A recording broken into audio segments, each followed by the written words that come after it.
ನಮಸ್ಕಾರ ವೀಕ್ಷಕರೇ. ರಾಜ್ಯದ ಕಾಂಗ್ರೆಸ್ ಸರ್ಕಾರದ ಮಹತ್ವಾಕಾಂಕ್ಷೆಯ ಪಂಚ ಗ್ಯಾರಂಟಿ ಯೋಜನೆಗಳಲ್ಲಿ ಅತ್ಯಂತ ಜನಪ್ರಿಯವಾಗಿರುವ ಗೃಹಲಕ್ಷ್ಮಿ ಮತ್ತು ಗೃಹಜ್ಯೋತಿ ಯೋಜನೆಗಳಿಗೆ ಈಗ ದೊಡ್ಡ ಮಟ್ಟದ ಮೇಜರ್ ಸರ್ಜರಿ ಮಾಡಲು ಸರ್ಕಾರ ಮುಂದಾಗಿದೆ.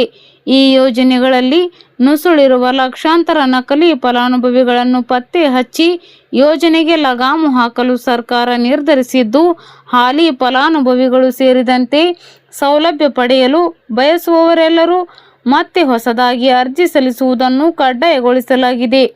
ಅರ್ಜಿ ಸಲ್ಲಿಸಿದವರಿಗೆ ಮಾತ್ರ ಮುಂದಿನ ದಿನಗಳಲ್ಲಿ ಸೌಲಭ್ಯ ಸಿಗಲಿದ್ದು, ಹೊಸದಾಗಿ ಗ್ಯಾರಂಟಿ ಕಾರ್ಡ್ ನೀಡಲು ಸಿಎಂ ಡಿಕೆ ಶಿವಕುಮಾರ್ ಆದೇಶಿಸಿದ್ದಾರೆ.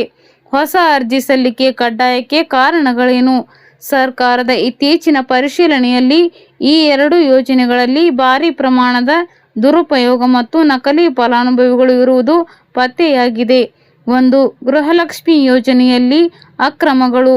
ಪ್ರಸ್ತುತ ಈ ಯೋಜನೆಯಲ್ಲಿ 1.28 ಕೋಟಿ ಫಲಾನುಭವಿಗಳಿದ್ದಾರೆ. ಆದರೆ ಇವರಲ್ಲಿ ಸುಮಾರು 4.30 ಲಕ್ಷ ಫಲಾನುಭವಿಗಳು ಐಟಿ ಪಾವತಿದಾರರಾಗಿದ್ದಾರೆ ಎಂದು ತಿಳಿದು ಬಂದಿದೆ.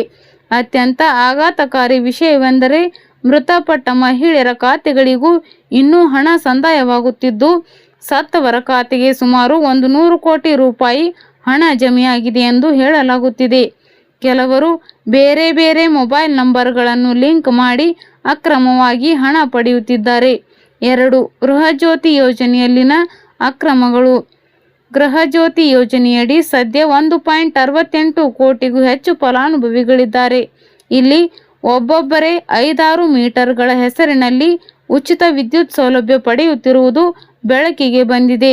ಅನೇಕರು ಒಂದೇ ಕಟ್ಟಡದಲ್ಲಿ ಮನೆ ಮತ್ತು ಅಂಗಡಿ ಎರಡನ್ನೂ ಹೊಂದಿರುತ್ತಾರೆ.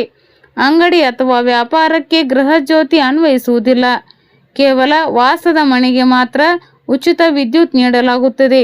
ವ್ಯಾಪಾರಸ್ಥರು ಪ್ರತ್ಯೇಕ ಮೀಟರ್ ಅಳವಡಿಸಿಕೊಳ್ಳಬೇಕು ಎಂದು ಸಿಎಂ ಡಿಕೆ ಶಿವಕುಮಾರ್ ಖಡಕ್ ಎಚ್ಚರಿಕೆ ನೀಡಿದ್ದಾರೆ.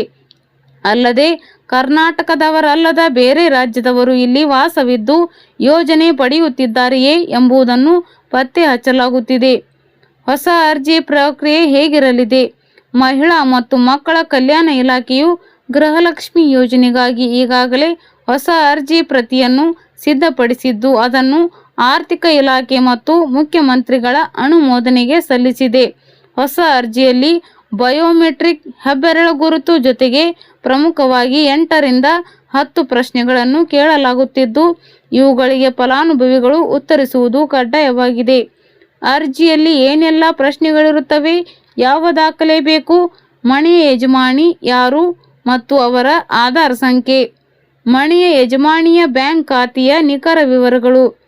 ಈ ಹಿಂದೆ ಮನೆಯಲ್ಲಿ ಎಷ್ಟು ಸದಸ್ಯರ ಖಾತೆಗೆ ಗೃಹಲಕ್ಷ್ಮಿ ಹಣ ಬರುತ್ತಿತ್ತು? ಫಲಾನುಭವಿಯ ಜಾತಿ ಯಾವುದು? ಮನೆಯ ಪತಿಯ ಹೆಸರು ಮತ್ತು ಅವರ ಆಧಾರ್ ಸಂಖ್ಯೆ. ಆಧಾರ್ ಕಾರ್ಡ್ ದಾಖಲಾತಿಯ ನಕಲು ಪ್ರತಿ. ನೀವು ಆದಾಯ ತೆರಿಗೆ ಅಥವಾ ಜಿಎಸ್ಟಿ ಪಾವತಿದಾರರೇ? ನಿಮ್ಮ ಬಳಿ ಬಿಪಿಎಲ್ ಕಾರ್ಡ್ ಇದೆಯೋ ಅಥವಾ ಎಪಿಎಲ್ ಕಾರ್ಡ್ ಇದೆಯೋ? ಅರ್ಜಿ ಸಲ್ಲಿಕೆ ಎಲ್ಲಿ ಮತ್ತು ಹೇಗೆ? ಸರ್ಕಾರವು ಶೀಘ್ರದಲ್ಲೇ ಹೊಸ ಮಾರ್ಗಸೂಚಿ ಬಿಡುಗಡೆ ಮಾಡಿ ಅರ್ಜಿ ಸಲ್ಲಿಕೆಗೆ ಅಧಿಕೃತ ಚಾಲನೆ ನೀಡಿದೆ.